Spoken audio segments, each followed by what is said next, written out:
tumewaita leo hapa makao makuu ya Al-Hikma Foundation, tukiwa tuna taarifa muhimu sana kwa Waislamu na Watanzania wote kwa ujumla, taarifa ambayo ninaweza nikasema surprise. Taasisi Al-Hikma Foundation imekuwa ni taasisi yenye kuwa surprise Waislamu na Watanzania kwa ujumla kupitia maeneo mbalimbali, pamoja na kupitia katika mashindano makubwa zaidi ya Qur'ani tukufu barani Afrika na duniani kote kwa ujumla. Mwaka juzi tuliwa surprise kwa ajili ya kutoa msaada kwa ajili ya wajawazito 100, ambapo gharama zao zote za kujifungua tumezibeba sisi Al-Hikma Foundation, na alhamdulillah zoezi hilo lilipita salama salmin. Mwaka jana tukiwa ndani ya uwanja wa Uhuru tumetangaza kuozesha watu 50, na Mola kwa rahma zake na baraka zake na ukarimu wake ametujalia tukavuka lengo, badala ya 50 tukaozesha watu 70. Mwaka huu tukiwa ndani ya mashindano ya 24 yaliyofanyika tarehe 24 mwezi uliopita, mwezi wa 3 mwaka huu 2024, mashindano yaliyofanyika ndani ya uwanja wa Mkapa, tulitoa surprise za aina mbili. Ya kwanza ilikuwa ni tiketi 3 za kwenda umra, na sote tulishuhudia tiketi hizo namna zilivyopatikana. Baada ya hapo tukatangaza tena kuwapeleka watu 10 kwenda kutekeleza ibada ya hija na nguzo ya 5 katika Uislamu. Lakini pamoja na hayo, kwa sababu zilizokuwa nje ya uwezo wetu na muda kututupa mkono katika mashindano, hii surprise tumeamua kuiacha kando. Leo tuiseme rasmi, Waislamu na Watanzania wote wapate kuisikia. Surprise ya mwaka huu ni surprise ile ile ya kuwatoa kimasomaso mabachela na mabachelati. Al-Hikma Foundation kwa mara nyingine tena, baada ya kuona mahitaji ya vijana wengi kutaka kuwaga ukapera, ubachela na ubachelati, tunatangaza rasmi na mwaka huu tena insha ar-Rahman alladhi allama al-Qur'an tutaozesha watu 100. Takbir, Allahu akbar. Haya mabachela na mabachelati, kazi kwenu. Safari hii tutaozesha watu 100 insha ar-Rahman alladhi allama al-Qur'an, ambapo gharama zao za mahari tutazibeba sisi Al-Hikma Foundation. Maandalizi ya shughuli ni juu yetu sisi Al-Hikma Foundation. Mahanjumati na mahalati ni juu yetu sisi Al-Hikma Foundation. Ukumbi, vyakula na vinywaji juu yetu sisi Al-Hikma Foundation. Ni lini ndoa hii ya watu 100 tutaitekeleza insha Allah? Jawabu ni pale ambapo masharti na vigezo vitatimizwa ndani ya mwaka huu. Waswahili tunasema zege hailali, na insha Allah ndani ya mwaka huu hili jambo litakuwa lenye kutimia. Katika kuliendea hili jambo tuna masharti na vigezo takriban kama 10. Tega sikio sasa bachela na bachelati. Sharti la kwanza, anayetaka kusaidiwa kuozeshwa, mosi awe Muislamu. Kwa nini awe Muislamu? Al-Hikma Foundation tunatoa misaada mbalimbali, na katika kusaidia jamii hatuchagui na hatubagui. Na dini yetu tukufu ya Uislamu imetuagiza kuwafanyia wema na ihsani viumbe wote wa Mungu.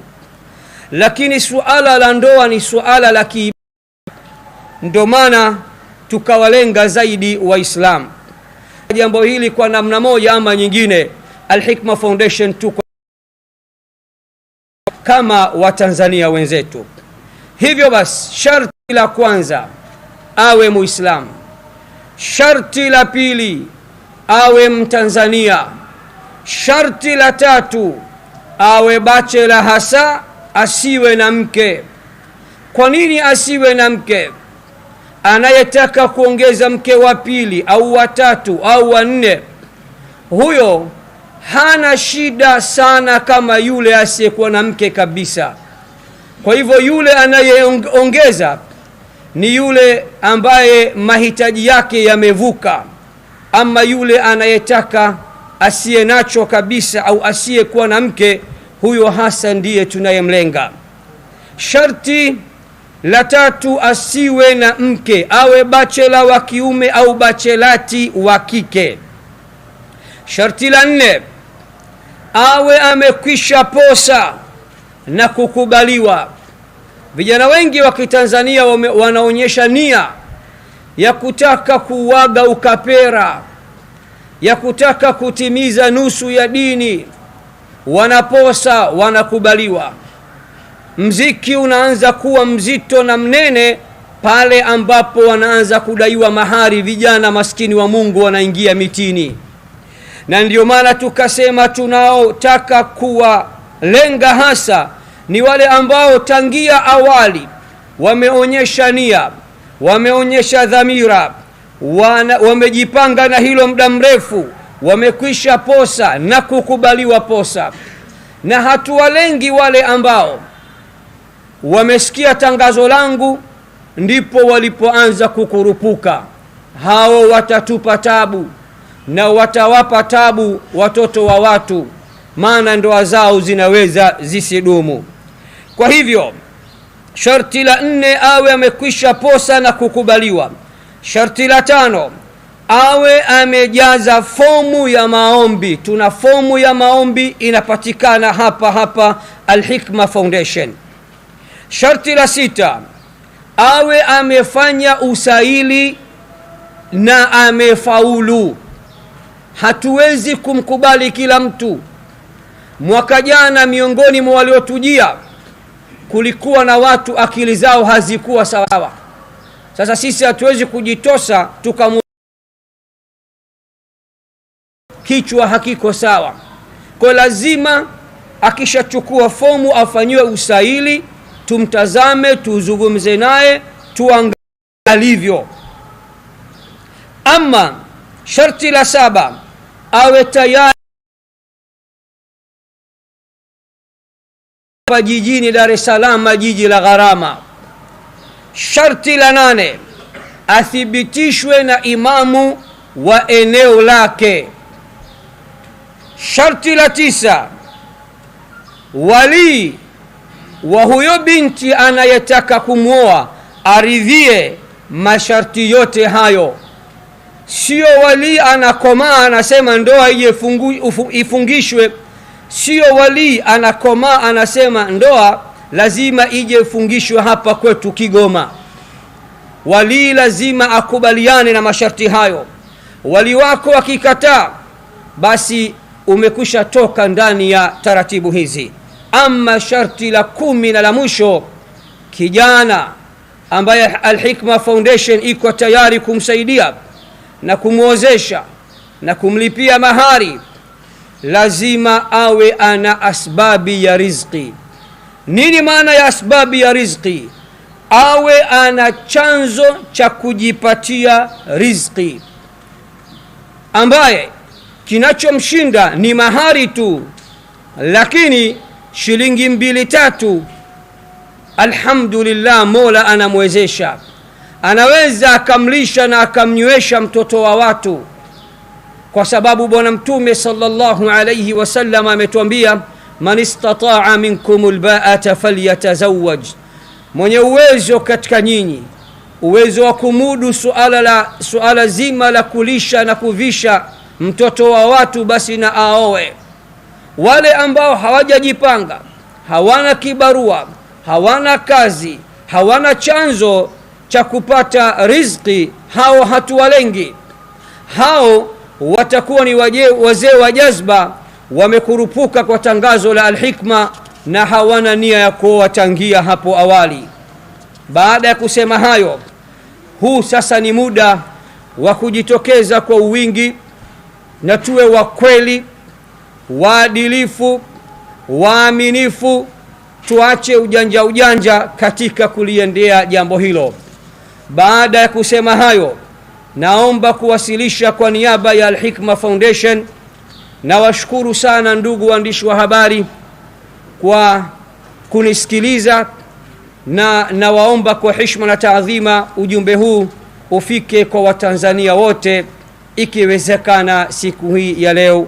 Naitwa Nuruddin Kishk, mkurugenzi mkuu wa taasisi Al-Hikma Foundation na mwenyekiti wa mashindano ya Qur'ani makubwa zaidi barani Afrika na duniani kwa ujumla. Sasa niko tayari kusikiliza maswali yenu ikiwa yapo.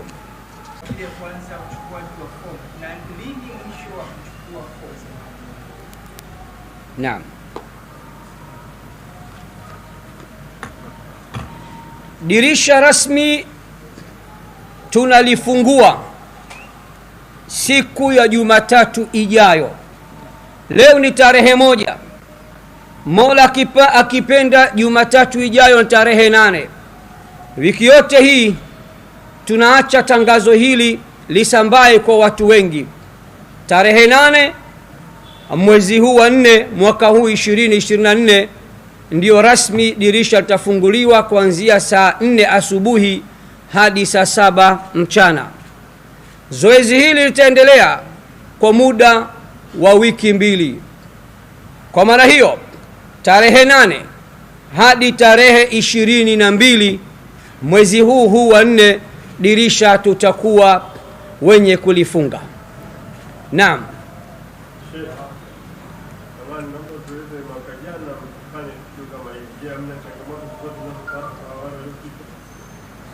Naam, kwa kuwa alhamdulillah tumekwisha pata uzoefu kwa namna moja ama nyingine, kwa sababu ndio taasisi ya kipekee Tanzania iliyoanzisha sunna hii ya kuozesha watu kwa pamoja. Penye mazuri hapa kosekani changamoto. Changamoto zilikuwepo nyingi.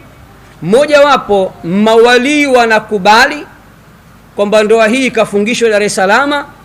Wale ambao wako nje ya Dar es Salaam wanachukua mpunga, baada ya hapo wanatusumbua kuja kufungisha ndoa. Yuko mmoja tumesumbuana, nasema wewe ni shekhe, umesoma dini, binti anaozeshwa kwa babake au baba mwenyewe anakuja kuozesha Dar es Salaam? Kwa hivyo hizi changamoto zilikuwepo, mmoja wapo ni changamoto kama hiyo, na zilikuwepo changamoto nyingi. Ndio ni vizuri tukajitambulisha, tukajua unatokea chombo gani. Karibu.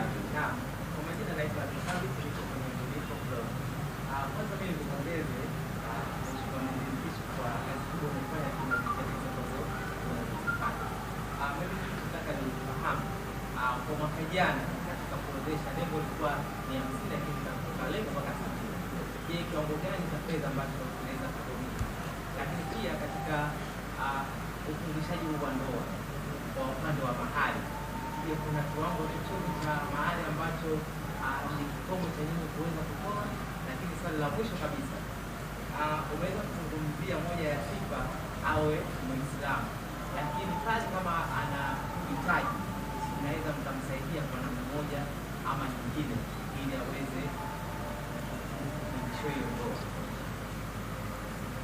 Kiupande gani yani? Lakini la mwisho kabisa, je, kuna Asante sana ndugu mwandishi kutoka katika chombo cha Udifo. Haya, ameuliza maswali mengi. Naomba katibu kama atakumbuka kuniandikia aniandikie. Nakumbuka mnatarajia kutumia kiasi gani cha pesa katika kuliendea hili jambo?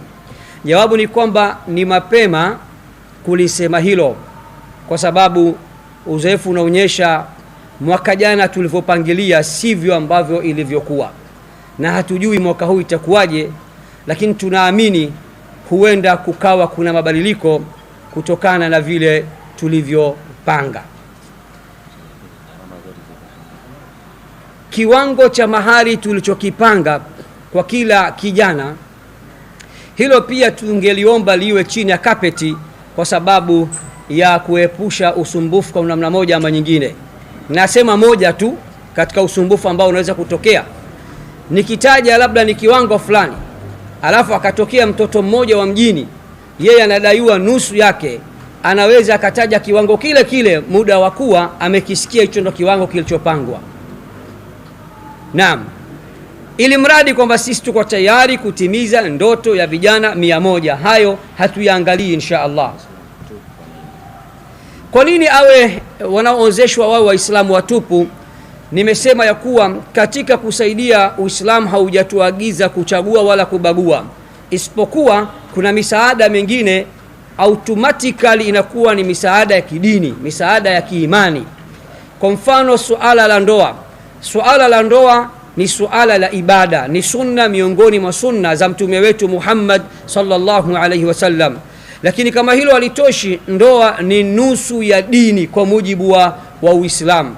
Kwa hivyo tukasema tunawalenga waislamu watupu, kwa sababu kuna sharti mojawapo hapa, wakubali wote ndoa zote hizo zifungishwe kwa pamoja hapa Dar es Salaam. Tutafungisha vipi ndoa mchanganyiko? Itakuwa mtihani kwetu. Naam, swali lingine ambalo pengine nimelisahau, naamini nitakuwa nimemjibu ndugu yangu kadri ya uwezo wangu. Ndio. Naam.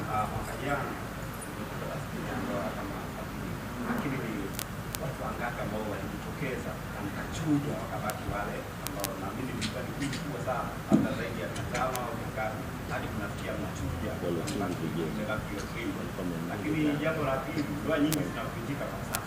Sio kama shehe. Mimi nawaambia hasa watu wanasema kutoa mawaidha, yani kitu gani hasa vijana wanakuwa. Sawa. Mwaka jana kwa kuwa jambo lilikuwa ni jipya kwa Watanzania, nilisikika nikisema wanaweza kukaribia hata 1000 walioonyesha nia, wakatupigia simu, wakatutumia message kupitia katika social media zetu na simu zetu za mikononi, na hata wakaja hapa makao makuu ya Al-Hikma Foundation. Lakini baada ya kutoa fomu, waliochukua fomu takriban wanafika 250. Tulipowachuja wakafika mpaka 110. Tukapambana kuhakikisha vigezo na masharti tunayafata kwa umakini zaidi, ndipo tukapata watu 70 wanaostahiki kuozeshwa. Changamoto zipo. Vijana wa siku hizi hawajui ya kuwa ndoa ina pande mbili, ina raha na ina karaha. Wao wanaamini ukienda katika ndoa mwezi wa kwanza kitambi kama kawaida, shavu dodo, mambo super. Kumbe hawajui unayeishi naye ni mwanadamu, na yeye ana mazuri yake na ana mapungufu yake, na kugongana kupo. Ulimi na meno wakati mwingine hugongana.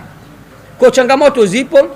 Hata wale tuliowafungisha ndoa, baada ya muda baadhi walikuja hapa kwetu wakiomba tuingilie kati baina ya wao na wake zao, ingawa walikuwa ni wachache, hawazidi 2, na alhamdulillah tukawasikiliza, tukawasuluhisha, na mambo super, mambo yanaendelea kama kawaida. Naam, swali lingine. Karibu ndugu. Surprise hii shekhe inawahusu pia na wale watu ambao wanaishi pamoja na uchumba barua zikubaliwa familia sasa hivi na watoto wanao tayari, dini na wao pia wahusu. Naam, ndugu mwandishi kutoka Sai Mgwao Blogo, ndugu Sheikh Jaafar Abdurrahman anauliza surprise hii, je, surprise hii inawahusu na wale ambao pika na pakua wanaishi pamoja bila ya ndoa, kana kwamba wamekwisha kuwa mke na mume, wamekwisha pata hadi watoto? Jawabu ndiyo, surprise hii na wao inawahusu, kwa sababu kisheria ya dini hawa bado ni mabachela na mabachelati, ingawa wanaishi kama mke na mume, ingawa wamezaa, lakini utaratibu huo waliojiwekea ni nje ya mfumo wa dini yetu tukufu ya Uislamu. Hao hasa tunawapenda na tunawataka ili tuwasaidie kuwatoa katika janga la kuendelea kumwasi Mungu wetu, Mola wetu na mlezi wetu, na kutenda dhambi ya tatu kwa ukubwa, dhambi ya zina. Kwa hiyo msiwe na wasiwasi, hata nyie njoeni tukae na nyinyi tuwatoe katika hilo. Ndoa ni takriban dakika 2 hadi 3, tuhalalishe hili jambo lenu, na hatimaye faili lenu litoke ardhini liende mbinguni, na muwe mmetimiza nusu ya dini. Allahu akbar. Swali la mwisho. Naam, bila ya shaka ukiona waandishi wamekosa swali, basi mtoto wa Temeke nitakuwa nimewafilisi. Karibuni sana Temeke, mji wa makeke, watu wake hatupendi upweke, na ukituzungua tunaweza tukakupiga mateke. Ni mimi Sheikh Nuruddin Kishki, wassalamu alaikum.